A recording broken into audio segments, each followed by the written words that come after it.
Ok, meus amigos, são 10 horas e 12 minutinhos. Hoje são dia 8 de junho de 2019.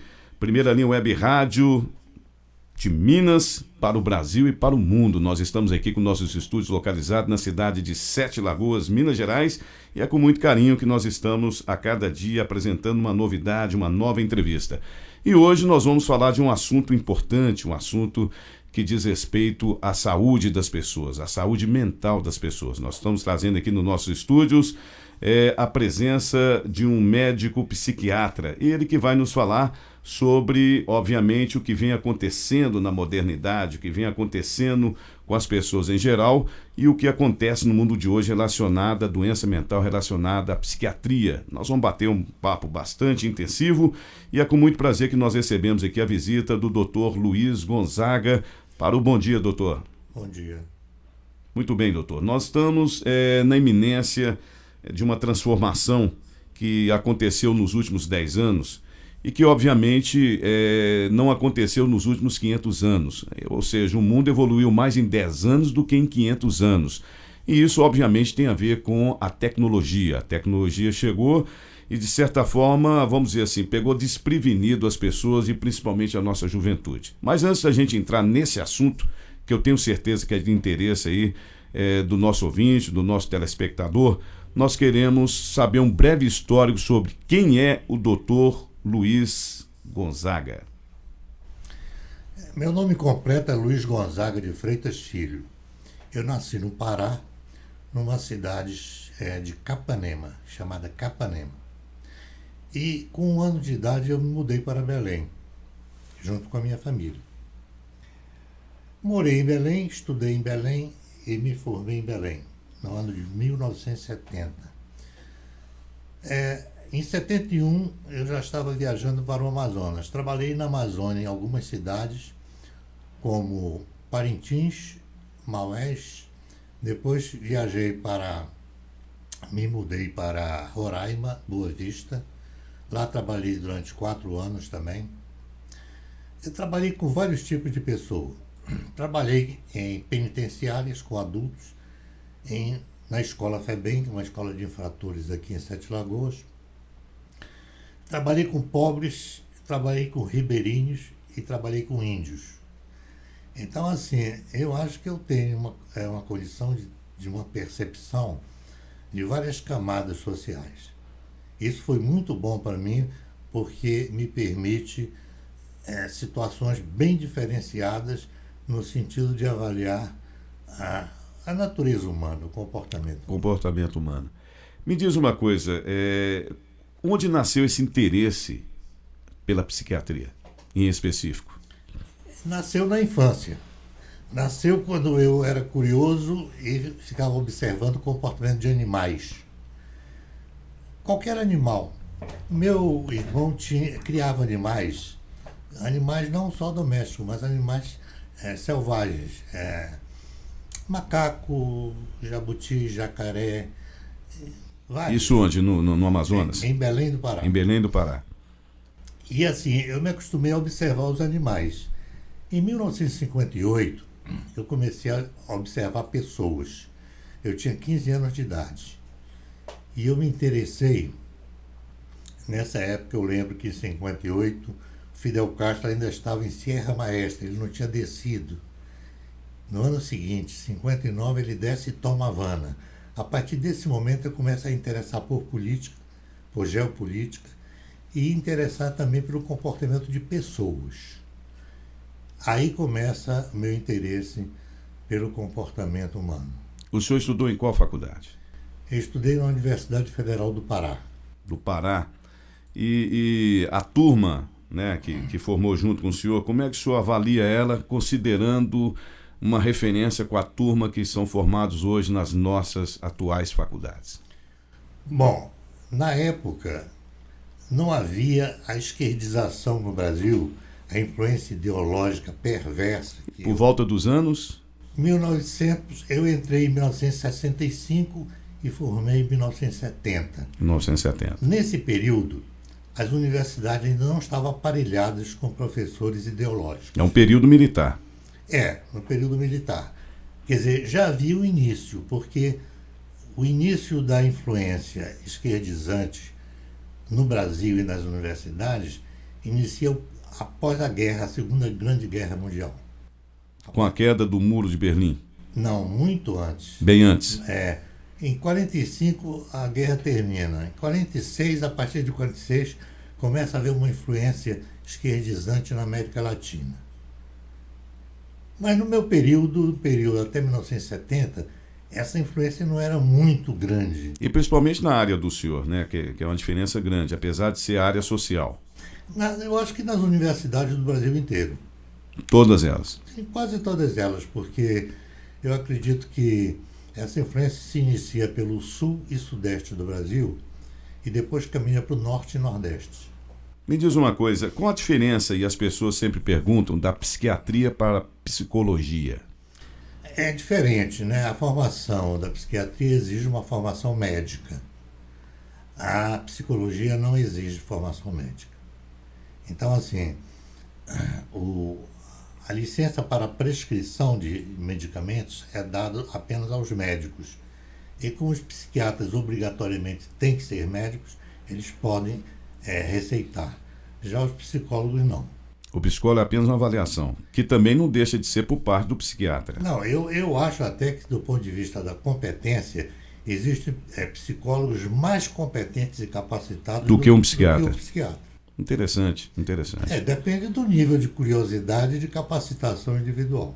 Quer dizer, na verdade, as matérias, as primeiras em si, basicamente são as mesmas. A diferença é que a psicologia pega mais matérias ligadas ao comportamento. O médico já tem matérias ligadas ao corpo, ao físico. Então, a medicina psicossomática, por exemplo, é uma disciplina que interliga o físico ao psicológico. Então, essa é uma matéria de dentro da medicina. A doença mental sempre foi algo que faz parte da curiosidade humana. Nós temos aí em nossa história um termo que as pessoas sempre usam até hoje, apesar de não ter sido ele o criador da psiquiatria, vamos dizer assim, mas todo mundo sempre diz, Freud explica. E eu te pergunto, o Freud ainda explica? Olha, o Freud, na época dele, porque a evolução humana se dá por etapa, se dá no tempo, no decorrer do tempo. Eu acho que o grande mérito do Freud, que era um neurologista, era um médico neurologista, a grande sacada dele foi transformar a metodologia de compreensão do comportamento numa coisa muito semelhante ao software, a que hoje nós falamos de mundo digital. O que ele fez? Ele pegou alguma coisa que é estritamente física, como é a neurologia, e abriu concepções mais subjetivas, como id, ego e superego. Esse é um esquema já pré-digital. Esse foi o grande passo que a psicanálise deu através do Freud. E apesar da gente saber dessa questão do passo da psicanálise, como o senhor está dizendo, através de Sigmund Freud, nós podemos fazer algumas avaliações sobre o comportamento humano, principalmente no que tange ao que chamam de, muitas vezes, dupla personalidade, né? O senhor já se encontrou alguma vez com algum caso específico onde pudesse ser avaliada essa questão de personalidade distinta, ou o senhor acha que isso é fruto da mente, isso não existe? Como o senhor avalia esse passo? O conceito de dupla personalidade é um conceito muito antigo, eu acho que já está até ultrapassado. Não existe dupla personalidade, existe uma personalidade só. É apenas uma? É apenas uma. Agora, o subjetivismo é que fez com que a psiquiatria e todas as ciências relacionadas ao comportamento ficassem atrasadas em relação a outras disciplinas que são ligadas mais a coisas objetivas. Por exemplo, a cirurgia é uma coisa estritamente física. Todas as situações mais físicas, mais concretas, são mais facilmente compreendidas e, portanto, a tecnologia acompanha essa compreensão. A psiquiatria e a psicologia, quer dizer, o estudo do comportamento humano, é muito subjetivo. E você ainda não tem, nós ainda não temos um ferramental próprio para o estudo científico de coisas subjetivas, como, por exemplo, as emoções. É muito difícil isso. O dia que nós tivermos um ferramental científico para compreender situações subjetivas, aí sim, aí eu diria que a situação da natureza humana, do comportamento humano, vai melhorar bastante. Pois é, mas vamos aqui para a questão até da própria psiquiatria. Nós temos casos nos Estados Unidos, por exemplo, relatado, a gente fala isso por ser ufólogo e por estudar alguma dessas questões, inclusive de psiquiatras que estudam o assunto, relacionada a algumas interferências, digamos assim, extraterrestres. Eu gostaria de saber, não à luz da psiquiatria, mas daquilo que o senhor pode observar e daquilo que o senhor acredita. Essas interferências seriam consideradas por alguns religiosos como manifestações espirituais. Alguns ufólogos dizem que, na verdade, pode acontecer algumas interferências extraterrestres, ultradimensionais, ou seja, o mundo evolui e a psiquiatria, como o senhor próprio diz, evolui também. O senhor já estudou sobre o assunto? O que o senhor tem a dizer? Já, eu sou de um grupo de pessoas que não rejeita nenhum tipo de pensamento. Eu acho que a ciência, ela admite a compreensão da espiritualidade também. Eu acho que seres extraterrestres existe vida em outros planetas. Só não temos ainda condições tecnológicas de provar isso. Mas que existe. Eu olhando pela teoria das probabilidades, eu não acredito que num universo tão grande como o nosso, apenas um planeta, o planeta Terra, pequenininho como esse, né, insignificante, um grão de areia nos vários universos que já existe essa teoria do multi-universo, eu não acredito que a vida ficaria restrita só aqui à Terra. Agora, provar é outra coisa. Baseado nisso, dessa sua crença, eu perguntaria primeiro, ela é recente? Deve ter uns 5 a 10 anos, mais ou menos. E nesse caso, durante o período em que o senhor atuou como psiquiatra nesses vários estados, nessas várias situações e tipos de pessoas, o senhor se deparou com algum caso em específico onde a pessoa dizia estar sendo, vamos supor assim, abduzida ou foi abduzida, porque são tratamentos, obviamente, que levam até um psiquiatra. É o único tratamento possível, né? O senhor já deparou em alguma situação parecida?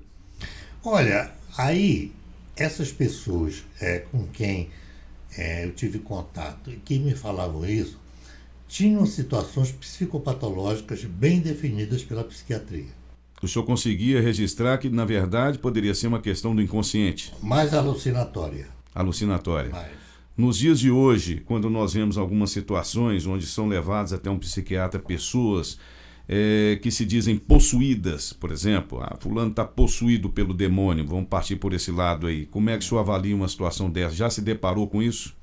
Olha, essas expressões populares, possuídos pelo demônio e tal, elas são mais, digamos assim, utilizadas popularmente. Sim, claro. Quando uma pessoa comete algum ato muito destrutivo, ela, para não querer assumir a culpa, ela diz que foi assediada por um espírito maligno. Então existe essa possibilidade? Existe essa expressão. Essa expressão. A expressão existe. Então, à luz da psiquiatria, tratamentos psiquiátricos de pessoas que se diz que cometeu tal atitude por ter sido possuída seria uma espécie de fuga da responsabilidade? Eu acredito que é um jeito que a pessoa utiliza de não sentir muita culpa. Não fui eu, foi ele. Então fica fácil. Aí fica mais fácil. E aí existe o famoso descarrego, estou livre, estou liberto, não tenho mais culpa porque não era eu. As pessoas têm muita dificuldade de aceitarem seus defeitos. É difícil. Nós, seres humanos, temos muita dificuldade de observarmos os nossos defeitos, as nossas falhas e assumi-las. É difícil assumir. Por que isso? Pois aí vai depender muito do caráter. Quando a pessoa tem um caráter construtivo, ela ainda aceita assumir essas falhas, porque o ser humano não é perfeito. Aliás, não existe nada perfeito. Eu tenho visto coisas que eu acredito até que a natureza não é perfeita. A natureza é maravilhosa. Eu tenho um respeito pela natureza que se assemelha a que eu vi e observei com os índios. Porque ela ensina, né? A natureza é de uma perfeição tão grande que para que nós existirmos hoje como seres humanos foram necessários milhões de anos. Então não é uma coisa de uma semana, de um mês. São milhões de anos de aperfeiçoamento. Agora, mesmo assim, a natureza apresenta falhas. Às vezes as pessoas nascem com 6 dedos ao invés de 5. Às vezes elas nascem sem um membro. Elas nascem com uma microcefalia. Quer dizer, a evolução, para que ela se dê, é necessário que ela tente. E algumas tentativas saem erradas. Até a natureza não é perfeita. Vamos partir aqui para Sete Lagoas, a cidade onde o senhor reside. O senhor atualmente não exerce mais a profissão, o senhor aposentou. Vai fazer um ano agora em junho, final de junho, que eu saí do consultório. Mas o senhor atuou em Sete Lagoas durante quantos anos, mais ou menos? Eu cheguei em Sete Lagoas em 1976, outubro de 1976. Passou pela FEBEM, como o senhor mesmo disse, né? Trabalhei na FEBEM e trabalhei no consultório. Perfeito. Então, o senhor conhece bem Sete Lagoas em tese? Em tese, sim. Correto. Vamos analisar o seguinte, e até baseado nos outros locais que o senhor trabalhou. Existe um momento em Sete Lagoas em especial, onde eu já ouvi isso até de autoridades episcopal, por exemplo, dizendo sobre esse respeito, que nós temos aqui em Sete Lagoas uma fase onde a juventude vive um momento deprimente e o nível de suicídios é grande. Então as pessoas querem comparar Sete Lagoas como uma das cidades onde está se cometendo mais suicídios, principalmente dos jovens. Essa é uma das colocações de algumas pessoas que dizem que fizeram essa avaliação. Eu não sei qual é a sua avaliação. Mas nós sabemos que tudo isso é influenciado por uma série de motivos e não se restringe a Sete Lagoas, que a tecnologia está aí e ela exerce uma influência. Nós vamos falar disso daqui a pouco. Mas como o senhor avalia Sete Lagoas nos momentos em que ela passa, onde cada vez mais as pessoas procuram uma consulta com um psiquiatra para resolver seus dilemas e as suas, digamos assim, depressões? Eu diria que não só em Sete Lagoas, mas no Brasil, eu acho que até na América Latina, essas coisas ocorrem e nós estamos ainda muito atrasados, muito atrasados. Não só as tentativas de suicídio e os suicídios, mas as mutilações também. As mutilações são coisas que quase que não são, digamos assim, passadas na mídia, porque costuma ser até corriqueiro, né? Não, e outra coisa, a mídia talvez não se interesse muito por isso. Por mutilações. Não. Mutilações, o senhor diz, há pouco tempo nós tivemos aquele caso da baleia azul, onde os jovens estavam se cortando e apresentando. Seria nesse estilo, por exemplo? Exatamente. O que é isso aí? Esse é um distúrbio coletivo? Isso é um distúrbio que algumas pessoas têm explicado, que as pessoas, por não, digamos, terem um remédio para a diminuição da dor emocional, elas se mutilam na dor física para compensar a dor emocional. A dor emocional. Por que a pessoa faz isso? Eu acho que a única coisa que a pessoa consegue perceber que diminui a dor emocional é ela sentir dor física. É uma espécie de substituição dolorosa. Mas nós atravessamos hoje um momento interessante com a nossa juventude, o senhor veja bem. Muitas vezes o jovem diz que vai se suicidar porque se sente deprimido e não se sente amado. Mas ao mesmo tempo que ele diz que não se sente amado, é um jovem que se tranca no quarto, num computador, numa tecnologia, e ele não tem mais aquela convivência como tinha antes. Algumas pessoas culpam os pais, outras pessoas culpam a própria sociedade ou mesmo a própria tecnologia. À luz da psiquiatria, como o senhor analisa esse momento de hoje, onde existe essa interferência e quase que uma incorporação da tecnologia nas pessoas? Como o senhor analisa esse fato?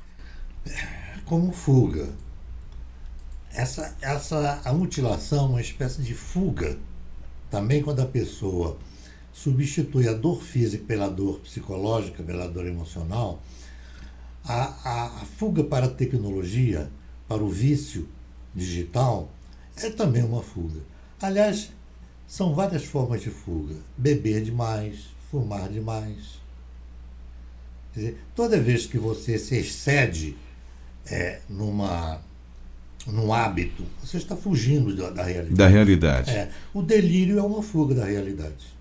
Ou seja, a pessoa, mas como se atribui, por que a juventude está contaminada, vamos dizer assim, nessa questão da tecnologia? Porque é uma coisa nova, como eu havia dito no início, pegou desprevenido, né, essa evolução dos últimos 10 anos pegou desprevenida a nossa juventude. Nós não tínhamos, mal tínhamos uma televisão. Eu conhecia a televisão preto e branco. O senhor se lembra quando nem existia televisão, né? Quando veio a primeira televisão para o Brasil, vamos dizer assim. Mas hoje a facilidade é grande. Os pais, logo uma criança de 2, 3 anos, ou até muito menos, já estão pegando o celular e quando você assusta, está sabendo mexer no celular mais do que o próprio adulto. A culpa é dos pais? Olha, eu tenho um pensamento que a gente sempre tem que procurar alguém que seja o culpado. Eu acho que existe uma coisa que é até mais importante. É aquilo que a gente chama de processo adaptativo. Certo. Se você perceber bem, do século passado, do ano de 1900 até hoje, o tempo que passou foi muito curto para o volume de mudanças que ocorreram, inclusive de mudanças tecnológicas. Agora, imagina quando o homem morava na caverna. Ele ficou milhares e milhares de anos sem que houvesse um processo de evolução tão rápido como ocorreu nos últimos 100 anos. Sim. Eu acho que isso tem uma interferência muito brutal. O homem não teve tempo de se adaptar. Mas o senhor não acha que a tecnologia já está se inserindo na própria pessoa e não a pessoa utilizando-se dela? O senhor não vê essa juventude como uma juventude que foi, digamos assim, pega de surpresa? Não, eu vejo que os seres humanos todos foram pegos de surpresa. Porque quando a gente valorizou muito o processo industrial, né, a Revolução Industrial, e o processo tecnológico, nós demos muita importância a isso. E isso também gera uma coisa que nós somos viciados, que é em ganhar muito dinheiro. A necessidade do quanto mais, mais. Quanto mais, mais. E esse é um processo que fez com que o homem avançasse muito tecnologicamente e economicamente. E nós não estávamos preparados para uma mudança tão rápida. E isso não tem a ver nem com a juventude, tem a ver com idosos, tem a ver com pessoas de média idade. O senhor quer dizer o seguinte, que os próprios pais, vamos dizer assim, entre aspas, foram pegos de surpresa e hoje não sabem como lidar com seus filhos. Todos foram pegos de surpresa. E como é que um pai deveria lidar com um filho que, por exemplo, se tranca num quarto, um filho, uma filha, ou no celular, e a tecnologia faz parte e não existe mais aquela convivência por mais que você tente? Depende dos pais, porque os pais que gostariam que as coisas transcorressem numa velocidade mais permissível, teria que colocar, digamos, limites nos filhos. E tem pais que não colocam limites nos filhos. Como o senhor considera o colocar limite, por exemplo? Dá um exemplo. Dizer não. Não. Está faltando não? Em determinados momentos, os pais têm a função de educador. E a função de educador, você tem que dizer sim e não na hora certa. Nem sempre sim. Dizer sim o tempo todo não regula nada. Não é educar. Não é educar. O conselho que o senhor dá para os pais de hoje? Bom, primeiro, amem seus filhos. Em primeiro lugar. Em segundo lugar, o preparem para uma sociedade que está evoluindo muito rapidamente. Tão rapidamente que produz fenômenos que nós não sabemos lidar com eles. As novas profissões. Bom, as novas profissões caminham sempre atrás da nova evolução tecnológica. Quanto mais se evolui tecnologicamente, mais profissões novas irão ocorrer. Sempre. Não sei onde nós vamos chegar, mas esse processo nós temos observado... É inevitável. É inevitável e nós temos observado desde o século passado. O senhor tem observado, como o senhor está dizendo, desde o século passado, a evolução, e a psiquiatria, obviamente, como já conversamos aqui, ela evolui também com o passar do tempo. As doenças mentais de hoje mais conhecidas têm a ver com a depressão, como nós estamos comentando. Como lidar com a depressão? Pois é, nós temos vários problemas. Costuma-se dizer que ansiedade e depressão são faces da mesma moeda. Um dos males que se fala pouco é sobre a ansiedade. Hoje as pessoas estão muito ansiosas. O querer mais. Não, é tudo muito rápido,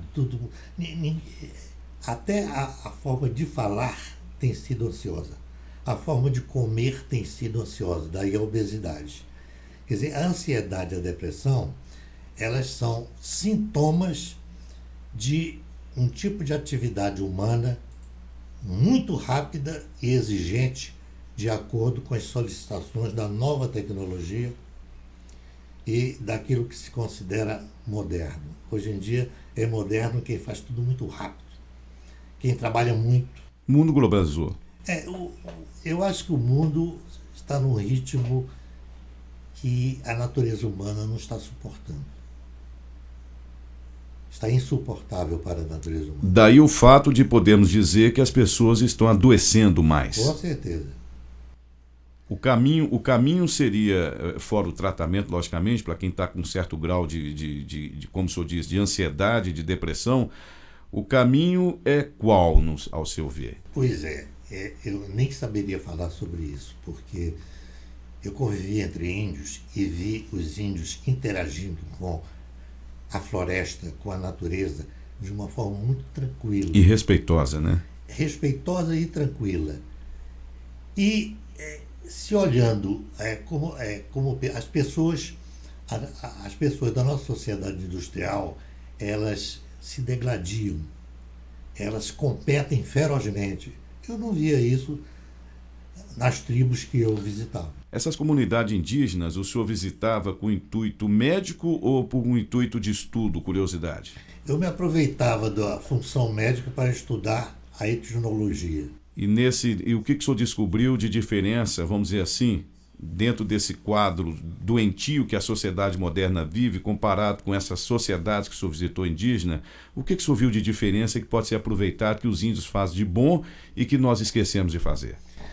Você vai compreender bem isso quando você observar uns vídeos. Eu coloquei 50 vídeos no YouTube.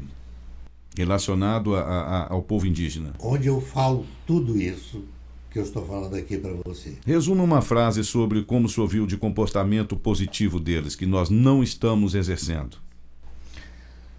Eu vou falar numa frase. Viver eu quero, conviver é preciso. Eles convivem. Com certeza. E nós lutamos, nós não convivemos. Aqui é uma luta. Aqui é uma luta. O senhor falou de universidades, o senhor fez aí uma comparação sobre o período em que o senhor estudou, em que o senhor cursou a medicina, né, psiquiátrica. Era uma fase diferente das universidades de hoje. O senhor, obviamente, está acompanhando aí o que aconteceu no Brasil, principalmente nos últimos, digamos, 40 anos, ou talvez até 50. Nos últimos 60. Dos últimos 60 anos. Por que o Brasil regrediu tanto na questão educacional, ao seu ver? Não só o Brasil regrediu. Toda a América Latina regrediu. E alguns países da Europa também sofreram.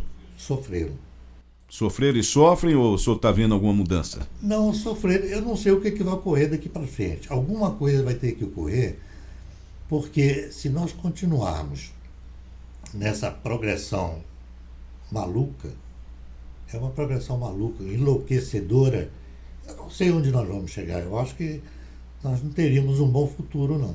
A doutrinação faz parte da esquizofrenia atual? Sim. Na verdade... O que é mais esquizofrênico dentro dessa doutrinação política que nós vemos mundo afora? Não vamos especificar o Brasil, não, como o senhor disse, a própria Europa, né?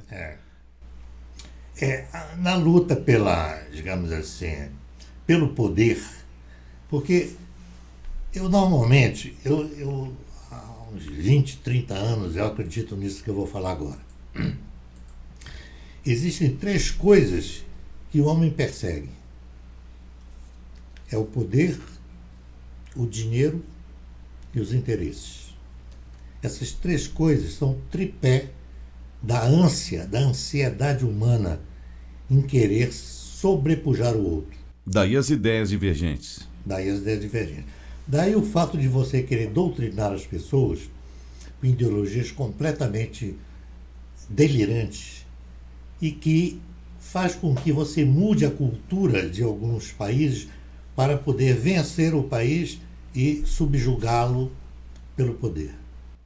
Nós sabemos que houve essa transformação mundial e está acontecendo, e existe essa luta ideológica, digamos assim, pelo mundo capitalista e o mundo socialista, quer dizer, cada qual faz a sua colocação, e nós temos exemplos aí terríveis do que foi o socialismo mundo afora, temos um exemplo terrível do que está acontecendo aqui na América do Sul, por exemplo, na Venezuela, e é um quadro que existe até uma preocupação que talvez pudesse vir, como estamos vendo na mídia, a acontecer na própria Argentina, que é a nossa vizinha, mas o Brasil esteve a ponto de se tornar também, como dizem as pessoas, uma Venezuela. Por que a Venezuela é tão visada hoje na América do Sul, se esse é um fato que vem acontecendo há tantos anos no mundo afora? Por questões geopolíticas. Meramente. Aconteceu na nossa casa, então despertou interesse. Com certeza. Eu costumo dizer, você falou em comunismo e capitalismo. Sim. Pelo fato de eu perceber que isso é uma briga que prejudica a todos, essas ideologias são formas de luta que trazem prejuízo a todas as pessoas. E então eu comecei a ter pensamentos e a escrever sobre um tema que eu estou chamando de convivencialismo. É um novo paradigma? É um novo paradigma. Entre o comunismo e o capitalismo, eu prefiro o convivencialismo. O que seria o convivencialismo? Seria um paradoxo moderno? Explica para nós. Convivencialismo seria a arte de conviver sem matar o outro. Sem matar o outro em todos os sentidos. Amando o outro. Aliás, eu sempre digo que os 10 mandamentos deveriam se resumir num só. Porque esse primeiro mandamento resume todos os 9. Que é o que Jesus disse: amai-vos uns aos outros, como eu vos amei, ao próximo como a ti mesmo. Seria esse. Ou seja, ele falou assim: convivam afetivamente uns com os outros. Não é necessário as ideias sobrepujar a própria pessoa. Não. Eu acho que um pai não quer sobrepujar o filho, um filho não deve querer sobrepujar o pai, a mãe não deve querer sobrepujar a vizinha. Eu acho que nós temos que conviver mesmo. E por que desse enfrentamento hoje, voltando, e é uma preocupação dos pais em geral, desse enfrentamento da juventude com os próprios pais, não aceitando digamos assim, uma ordem de um pai, não acreditando em Deus, nessa descrença, né, da questão da espiritualidade, os valores divergentes, dizendo que são modernos os atuais comportamentos, né? Ou seja, são comportamentos divergentes com aquilo que no passado nos foi passado como sendo algo ideal para o viver, e hoje não. Só acredito que tem esse conflito acontece onde na história? Não, esse conflito ele é até fisiológico, é um conflito necessário. As crianças e os jovens, para se tornarem adultos, eles precisam confrontar determinadas ideias dos pais. Uma das coisas, por exemplo, que eu percebi muito entre os índios, e que até hoje para mim é um mistério, é que os índios não recebem ordens. Ou seja, os líderes naquela época, nós estamos falando dos indígenas da década de 60 e 70. Por quê? Pode ter mudado? Não, porque os índios estão sendo dizimados. Não só dizimados, como também informatizados. Com certeza. Quer dizer, está vendo... Dizimado em sua cultura? Na sua cultura. Quer dizer, a cultura indígena, como dependia economicamente da floresta e não dos supermercados, eles viviam de forma mais harmônica. Agora, eu acho que uma criança e um adolescente, para crescerem, eles precisam, digamos assim, eles não precisam aceitar tudo dos pais, não. Eles podem dialogar. Como eles não têm ainda habilidade e capacitação para diálogo, eles simplesmente brigam com os pais. Agora, os pais que têm mais maturidade devem perceber de como encaminhar esse diálogo.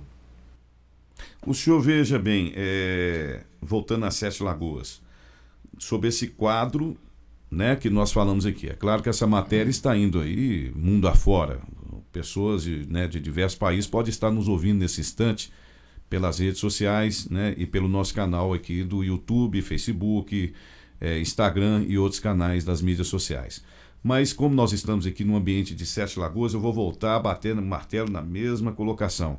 Dados indicam que Sete Lagoas tem tido aí um crescimento nessa questão, principalmente do suicídio. O senhor, como psiquiatra, por que uma região em específico está tão abrangente? Seria uma histeria coletiva? Eu não acredito nessa hipótese. Não existe esse dado? Não acredito nessa hipótese, por quê? Porque o fenômeno que está ocorrendo em todo o Brasil está ocorrendo em Sete Lagoas. Sete Lagoas não é um caso. É apenas mais um deles. É mais um deles.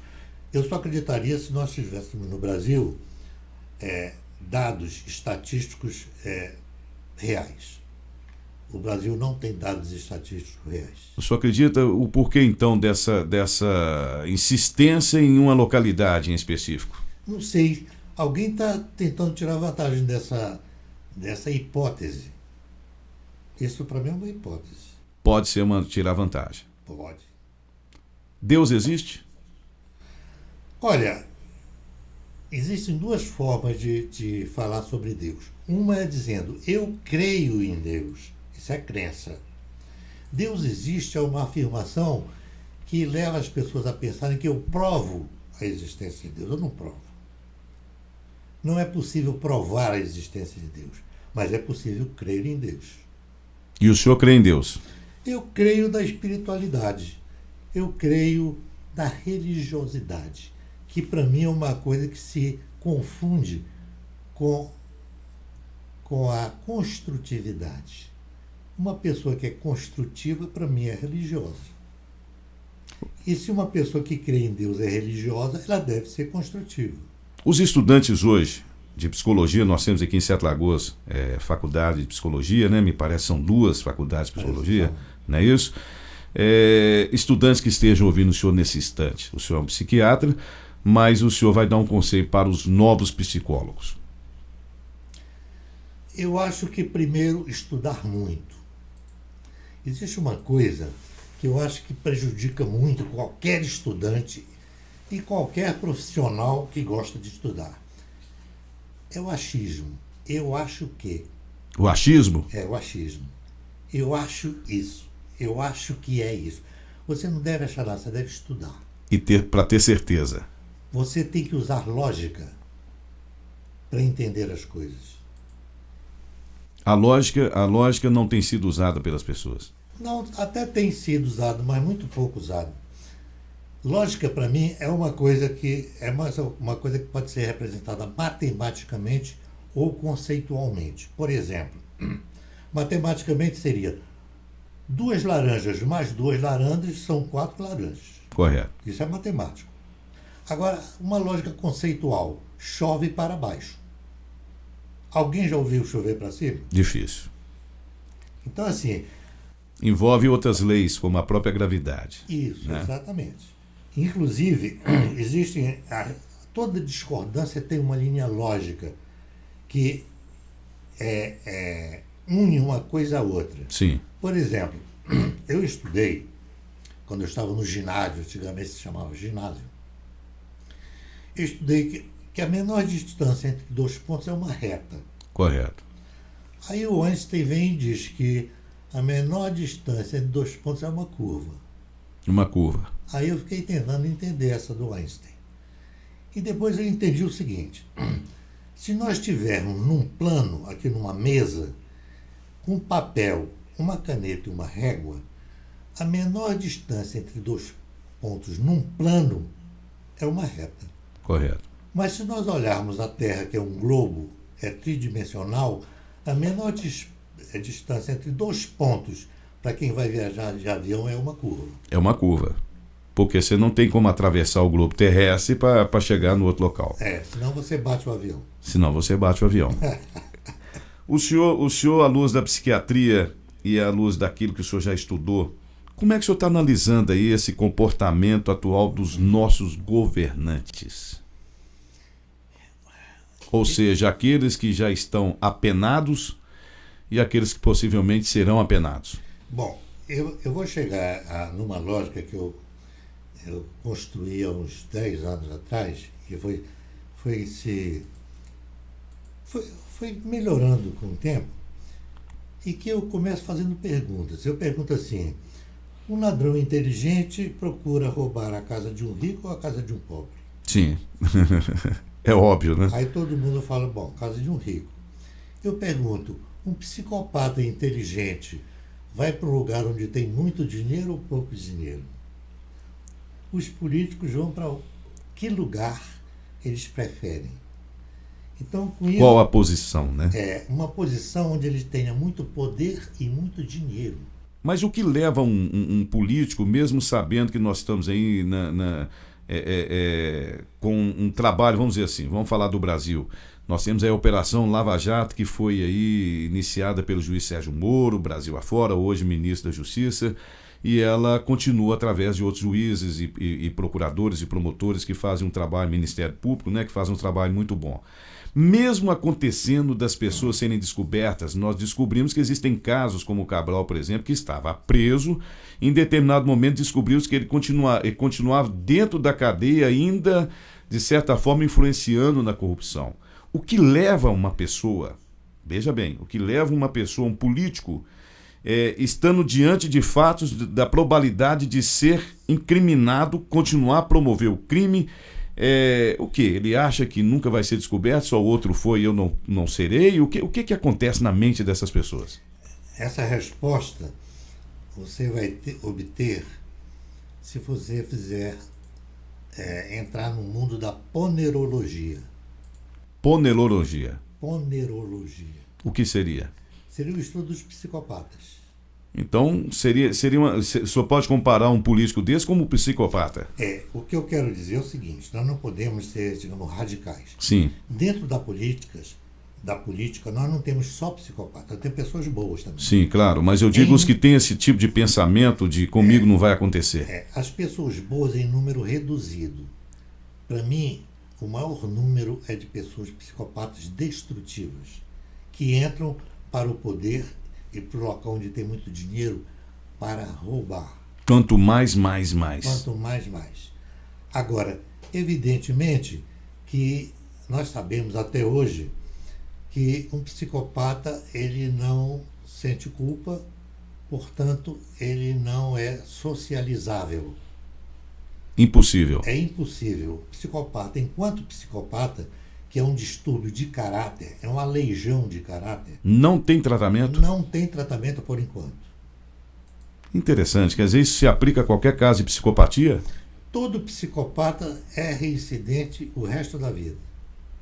A não ser que evoluam os métodos da compreensão do comportamento e se descubra o meio de tratar de psicopatas. Por enquanto não existe. É remédio Não, nem remédio. Nem remédio? Nem remédio. Como agir com um psicopata? Isolando. É a única forma. O psicopata deveria viver e conviver numa sociedade só de psicopatas, no isolamento. O psicopata é uma pessoa que não convive com ninguém. Não existe solução. Não. E existem vários níveis de psicopatia. Existem vários níveis, desde os menores, que são os estelionatários, por exemplo, são pessoas que tentam se aproveitar do outro roubando do outro. Esse é um nível ainda reduzido. Até os que se transformam em políticos e se tornam ditadores. E aí é onde não existe outra forma a não ser tirá-lo do poder. É quando ele consegue matar milhões de pessoas sem atirar nelas. Que é a pior morte. Que é a pior morte. De fome. Matar por falta de assistência médica. Quer dizer, o sujeito, quando rouba da comunidade, da sociedade inteira, ele está matando outras pessoas. Me diz uma coisa, o senhor tem um ídolo? Não, eu não tenho ídolos. Humanos, que você fala? Sim. Não. Eu aprendi a não ter ídolos. Por quê? Porque a natureza humana é frágil. Não existe, mas só tem admiração? Bom, aí eu tenho. Cita o nome. Essa admiração é provisória. Provisória? É. Porque uma pessoa só merece admiração até aquele dia. No dia seguinte eu não sei o que vai acontecer com ela. O comportamento dela pode Nossa, mudar? Pode, completamente. Eu, por exemplo, admiro, por enquanto, duas pessoas no Brasil. O juiz Sérgio Moro e o atual presidente da República. Mas estou sempre olhando para eles, sempre observando. Pode ser que mude amanhã. Quem sabe, todo mundo pode mudar, para bem ou para mal. Caso Neymar. Olha, eu não conheço o Neymar. Eu não tenho nenhum conhecimento do Neymar. O que o senhor vê na mídia? O que eu, por exemplo, ultimamente vi na mídia foi aquela tentativa, aquela acusação de estupro. Isso aí demonstra, sabe o quê? Como a natureza humana ainda mente. Como as coisas ficam difíceis. Você tem que ter provas. Você não pode dizer eu acho que. Você tem que ter provas. Ali, como o senhor viu, pelo que é apresentado na mídia? Como o senhor analisa? Eu vi falta de provas.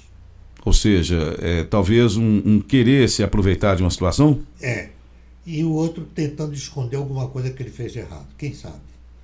Agora, quando as provas estiverem na mesa e forem realmente críveis, aí sim, aí nós podemos ter alguma coisa. Mulheres que agem dessa maneira, tentando se aproveitar de pessoas famosas, pessoas com poder financeiro, poderia ser considerado uma psicopata?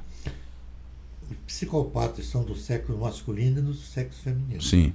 A psicopatia é do ser humano, seja ele um homem ou uma mulher. Correto. Mas esse comportamento, ele poderia se equivaler a isso? Equivaler A dizer que o comportamento do querer se aproveitar de uma pessoa famosa ou com dinheiro, ou eu quero aparecer, isso é um desejo inerente do ser humano ou poderia ser considerado um caso de doença mental? Então, isso é uma forma de psicopatia. Toda vez que eu quero extorquir alguém, eu ameaço destruí-lo, destruir a sua imagem. Então você é um doente. Não é um doente, é um psicopata, que é pior do que um doente. Ou seja, não tem cura. Não, doente é aquele que ainda tem cura, que pode ser tratável. No caso do psicopatia, não tem. No caso do psicopata, Então é uma pessoa lesiva à sociedade. Com certeza. E é uma pessoa que eu até desejaria que um dia a gente conseguisse, através do exame, detectar a psicopatia no nascimento. Quando a criança nasce, se fosse possível tirar uma gota de sangue da criança e, através do exame de sangue, detectar a psicopatia, seria possível se construírem métodos de, pelo menos, atenuação dos efeitos da psicopatia. O senhor acredita que poderia ser genético? Eu acredito. Ou seja, pessoas cujos pais teriam essa tendência poderiam nascer também com a mesma tendência? Sim. E outra coisa, há casos já comprovados de psicopatas que, mesmo tendo uma família muito boa, que estabeleça uma educação excelente, a pessoa nunca vai se melhorar como pessoa. Vai continuar sempre destrutiva. Interessante. Não teria aí um lado, digamos assim, entre aspas, espiritual? Aí fica difícil, porque eu não entendo dessa área. Não é. Mas à luz da psiquiatria, como é que o senhor acharia, então, se o senhor está dizendo que uma pessoa foi criada num ambiente familiar, digamos assim, 100% correto, dentro daquilo que nós entendemos, e de repente ela apresenta um quadro de psicopatia, vamos supor, aquelas pessoas são ricas, que de repente tem tudo na vida, mas entra no supermercado e tem que roubar uma barra de chocolate. Exatamente. E aí? Nós temos um caso desses, que eu não sei se você lembra, eu não sei se eu vou lembrar o nome dele num momento aqui, mas foi um líder, um rabino paulista, uma pessoa que é muito destacada, muito respeitada, e que foi presa nos Estados Unidos num supermercado roubando gravatas. Roubando gravata. Quer dizer, que coisa incompreensível. Uma pessoa de uma projeção internacional roubando gravata para quê? Pois é, como é que o senhor analisa? Aí ela te procura e diz, olha, aconteceu isso comigo. Pois é, por isso que eu digo que a natureza humana é frágil. Não existe coisa perfeita. É fragilidade, é doença ou é psicopatia? Não, eu acho que nesse caso ele até foi muito direito, ele pediu desculpas, se retirou da sociedade, parece que ele ficou sentindo muito culpado, né? E assim, O sentimento de culpa seria, então, não a psicopatia, mas uma doença. Eu reconheço que eu sou culpado. não, o sentimento de culpa só se dá em pessoas de bom caráter. Ou seja, pelo caráter dele, então ele não é um psicopata. Não. Ele apenas teve um leve transtorno mental naquele momento, Uma um fraqueza. transtorno de caráter, Uma fraqueza. uma fraqueza. Entendi. Uma fraqueza. Tem uma teoria que diz que quando a pessoa sente que não é bem amada, que tem uma dificuldade afetiva, ela tem que roubar alguma coisa para incorporar alguma coisa dentro dela. Que loucura. Isso é uma hipótese, né? Que loucura, que loucura. Então, eu acho que essa pessoa é uma pessoa, por quem eu tenho muito respeito até hoje, Sobel. Era o Rabino Sobel. Uhum. E ele é uma pessoa direita, uma pessoa boa. Agora, o psicopata não se arrepende, ele não sente. Ele não poderia ter sido influenciado ou não existe isso? Não, eu acho que é uma fraqueza pessoal. Que todos nós temos. Todos nós. Aliás, quem foi que nunca furtou? Alguma coisa em algum momento, nem que seja uma bala. Nem que seja uma bala. Eu já furtei, você já furtou, todas as pessoas já furtaram. O grau do furto é que determina, não o grau do furto, mas o grau do caráter que determina a culpabilidade. Exatamente.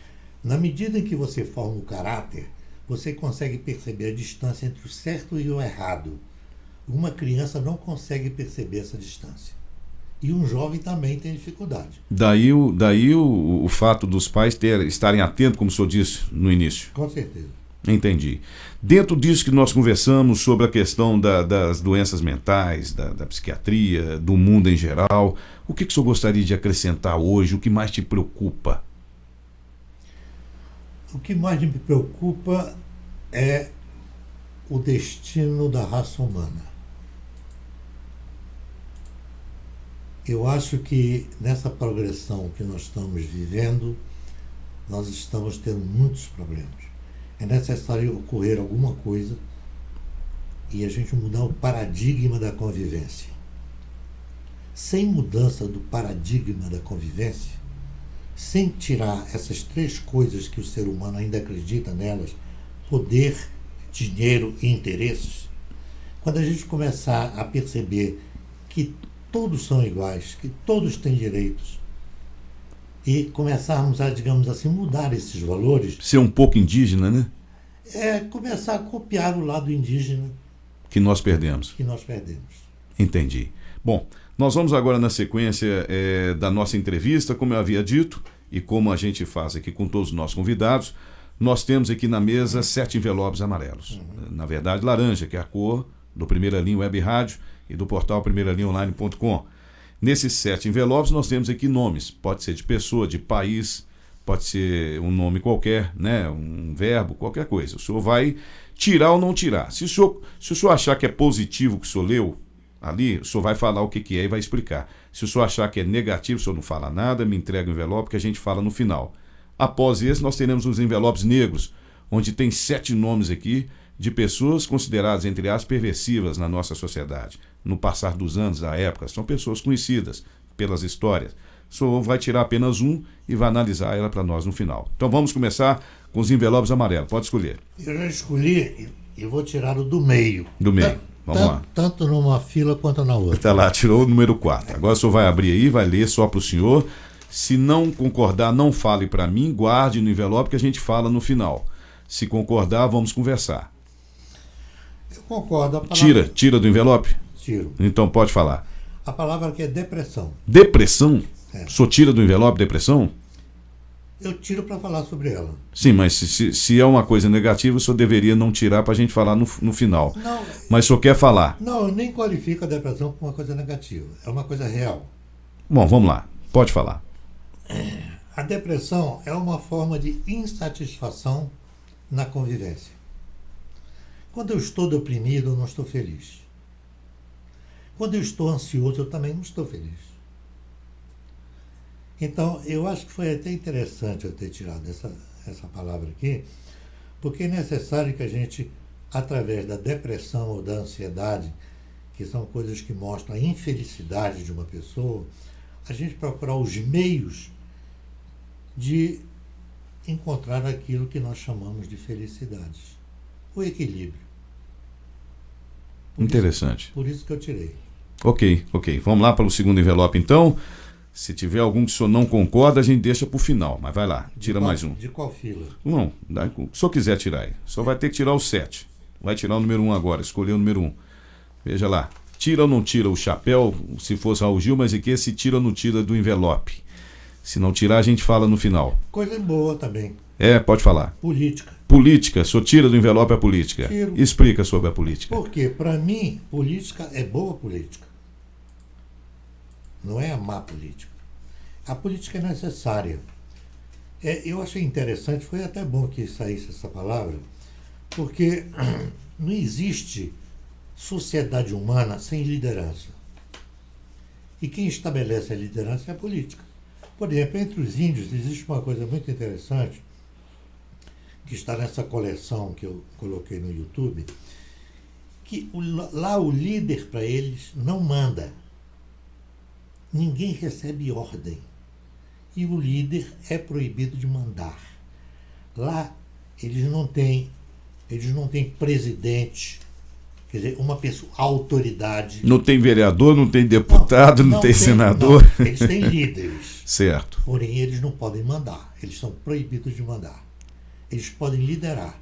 E outra coisa, eles não têm mandato. Mas um líder qual seria a autoridade, então, desse líder? Não existe autoridade. Existe uma admiração das pessoas pelo líder. Então ele seria mais um conselheiro. Ele seria uma pessoa admirada. Enquanto for admirada, será líder. Depois que deixar de ser admirada, perderá o seu... Aliás, nem perderá o mandato, porque ele não tem.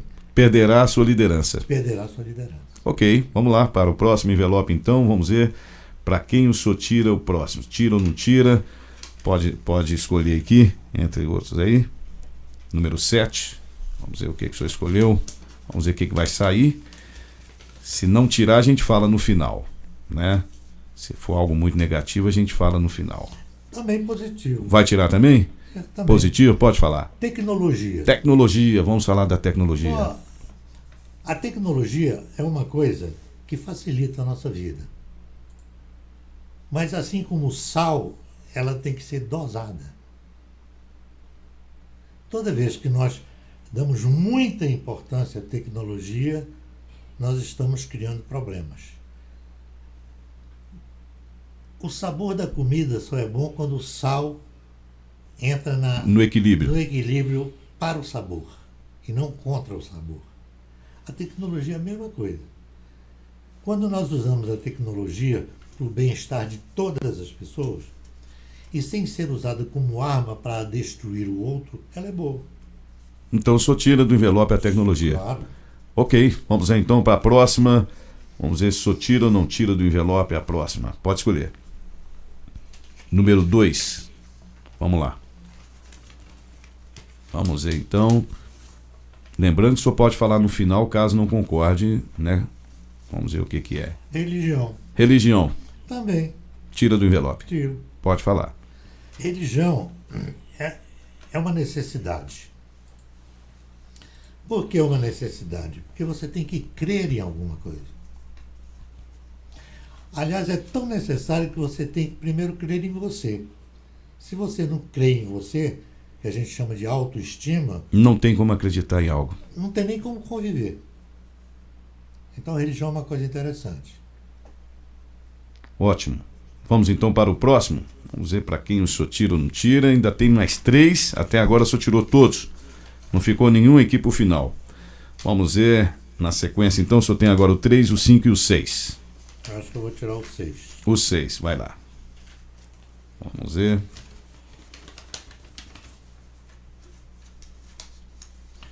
Amor, eu tiro. Ok, vamos lá. Pode falar sobre o amor. Ama teu próximo como a ti mesmo. Nós já falamos sobre isso. Isso é, digamos, o tempero da convivência. O equilíbrio. É o equilíbrio. Não precisa falar mais do que isso. Ok, vamos lá. Mais um então, vamos ver. Faltam 2 envelopes, número 3 e número 5. Número 3. Até agora não ficou nenhum pro final. Vamos lá. Felicidade. Felicidade. Claro que eu tiro. O senhor é um homem feliz? Eu me sinto feliz. Eu me sinto feliz. E a felicidade tem muito a ver com o amor, né? Com o equilíbrio. A palavra é excelente. Só é feliz quem ama. Só é feliz quem se ama e que ama o outro. Você tem que ter autoestima primeiro. Você tem que gostar muito de você. E você só gosta de você se você for uma pessoa direita. Se considerar uma pessoa direita. Aí você gosta de você. Você tem que gostar do outro também. Ninguém vive sozinho. Ok? Vamos então para o último. Esse não tem jeito, só vai ter que tirar de qualquer jeito e falar, porque é o último, é o número 5. Vamos supor, o senhor pode falar que eu não tiraria, mas vai ter que falar igual. Deixa eu ver o que vai ser.